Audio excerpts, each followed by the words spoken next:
हम बहुत स्पष्ट रूप से चेतावनी दे रहे हैं चुनाव आयोग को कि चुनाव देश की एक संवैधानिक और सबसे विश्वसनीय प्रक्रिया है। उसकी आप किसी भी तरीके की उसमें कोताही न करें, प्योर पारदर्शिता रखें। गैर सबूत मांगे हुए आपने किसी चीज को निराधार कैसे कह दिया चुनाव आयोग? आप क्या राजनीतिक संस्था है या आप संवैधानिक संस्था है? संवैधानिक संस्था का काम होता है कि अगर कोई आरोप लगा रहा है तो उससे सबूत मांगे जाए। उसको ये मतदाता कहां गायब हो गए, कैसे गायब हो गए, ये चुनाव आयोग को बताना पड़ेगा। कितने डुप्लीकेट मतदाता है, यानी जो स्थानापन्न हो गए हैं, और जिस मतदाताओं को ये लोग ये कह रहे हैं कि वो लोग परमानेंट शिफ्ट हो गए, तो कहां शिफ्ट हुए? मतदाता सूची में आधार कार्ड को क्यों नहीं शामिल किया गया है? क्योंकि जो 65 लाख मतदाता, उसमें बड़ा वर्ग जो है वो शायद अपना प्रमाण पत्र नहीं दे पाया होगा। यही सारी की सारी जो बेईमानियां चुनाव आयोग करने की कोशिश कर रहा है, इसी को लेकर के हमारा जन जागरण अभियान 10 तारीख से शुरू होगा। श्री राहुल गांधी जी और तेजस्वी यादव जी के नेतृत्व में हम बहुत स्पष्ट रूप से चेतावनी दे रहे हैं चुनाव आयोग को कि चुनाव देश की एक संवैधानिक और सबसे विश्वसनीय प्रक्रिया है। उसकी आप किसी भी तरीके की उसमें कोताही न करें, प्योर पारदर्शिता रखें। आप जो है आधार कार्ड को बेस जरूर बनाएं, वरना ये माना जाएगा कि कहीं ना कहीं चुनाव आयोग की और भारतीय जनता पार्टी की मिली भगत है। देखिए, श्री राहुल गांधी जी के पास ठोस सबूत है और उनकी इस ठोस सबूत के रहस्योद्घाटन के मद्देनजर उनकी सुरक्षा को उच्चीकृत किया जाना चाहिए। उनको खतरा है, कहीं ना कहीं लीडर ऑफ अपोजिशन की सुरक्षा को बढ़ाया जाना चाहिए। श्री राहुल गांधी जी 5 तारीख को बेंगलोर में इसका खुलासा करेंगे। वो बताएंगे कि क्या क्या हुआ है। जिन विधानसभा के क्षेत्रों की मतदाता सूची का हम लोगों ने गहन अध्ययन किया है, उसमें कौन कौन सी कमियां और कौन कौन से अपराध पकड़े गए। वो बताएंगे कि 40 साल से ऊपर के वोटरों की पहली बार में कैसे एंट्री होती है, और वो भी 2-4 नहीं, कहीं ज्यादा। वो बताएंगे कि क्या क्या कमियां हैं। और एक चीज तय है कि चुनाव आयोग के वो अधिकारी स्पष्ट समझ लें कि कानून उनका अंत तक पीछा करेगा।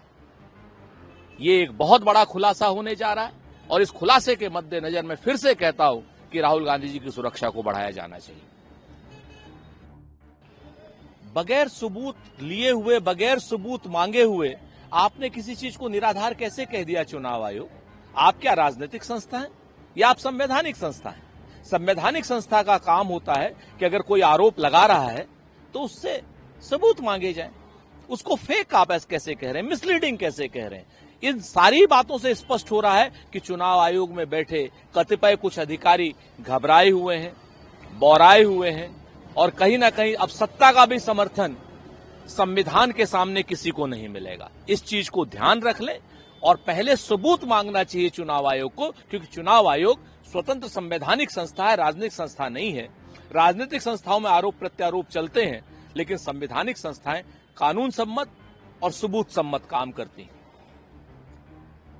सर, 2000 दिया है, उन्होंने कहा है कि एटीएस अधिकारी उनको प्रताड़ित करते थे और धमकी देते थे कि उत्तर प्रदेश के मुख्यमंत्री योगी आदित्यनाथ और अन्य आरएसएस पदाधिकारियों का नाम लेने पर उनके ऊपर दबाव बनाते थे लेने के लिए। निचली अदालत से बरी हुए आदमी अभी ऊपर की अदालत में भी जाएंगे। और अभिनव भारत ट्रस्ट के ट्रस्टी क्या कह रहे हैं, ये बहुत महत्वपूर्ण नहीं है।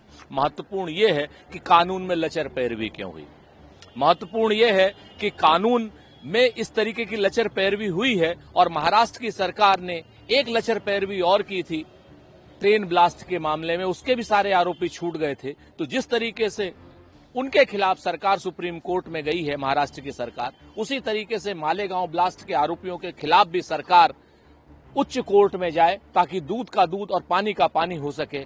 और केस की पैरवी मजबूती से करेंगे तो अभिनव ट्रस्ट का भी दूध का दूध पानी का पानी हो जाएगा, आरोप का भी दूध का दूध पानी का पानी हो जाएगा, और जो लोग भी इसके दोषी हैं उनको कठोर संविधान सम्मत सजा भी मिलेगी।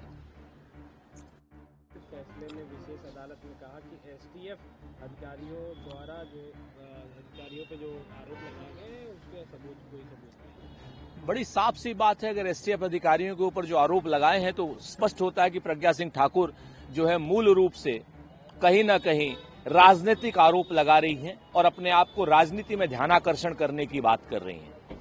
मालेगांव विस्फोट अगर इन आरोपियों ने नहीं किया तो सरकार को बताना चाहिए किन लोगों ने किया। क्या किसी भूत ने किया, प्रेत ने किया, जिन्न ने किया?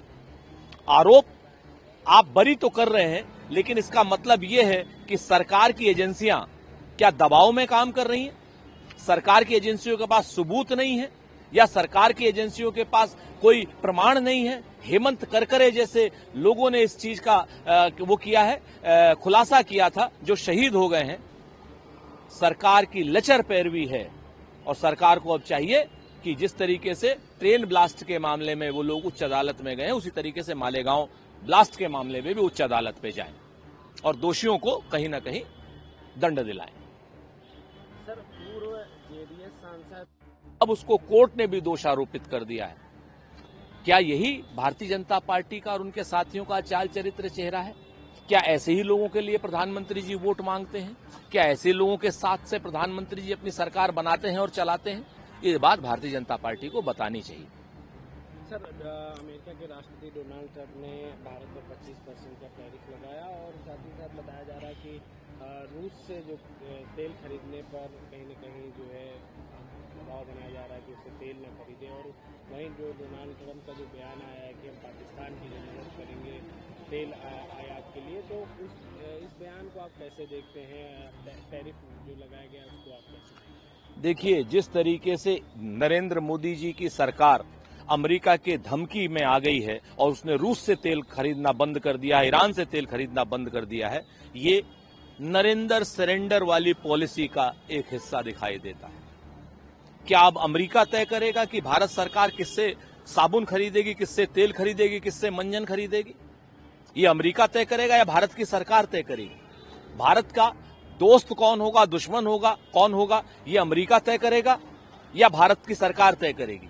दुर्भाग्य है देश में इस तरीके की सरकार है जो विदेशियों को आमंत्रित कर रही कि वो उनके दोस्त और दुश्मन और उसके व्यापारिक साथी तय करें।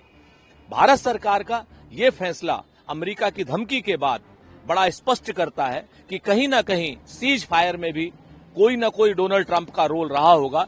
जिस धमकी के मद्देनजर अगर भारत की सरकार ने रूस से और ईरान से तेल खरीदना बंद कर दिया है और सस्ता तेल खरीदना बंद कर दिया है, तो इसका सारा का सारा बोझ आने वाले समय में हमारे देश की आम जनता पर पड़ेगा। पेट्रोल 130 रुपए से ऊपर हो जाएगा, तब क्या होगा? क्या भारत की सरकार हमारी जनता को मारना चाहती है? विदेशी दबाव में रहना चाहती है? अंग्रेज जिस तरीके से धन संपदा हमारी लूटते थे, उसी तरीके से भारतीय जनता पार्टी के शासन में धन संपदा हमारी लूटी जाएगी? क्या अमेरिका से तेल खरीदा जाएगा, रूस से सस्ता तेल नहीं खरीदा जाएगा? ये सारे के सारे सवालों का जवाब भारतीय जनता पार्टी को देना पड़ेगा। अगर रूस से और ईरान से तेल खरीदना बंद किया है तो भाजपा की सरेंडर पॉलिसी है।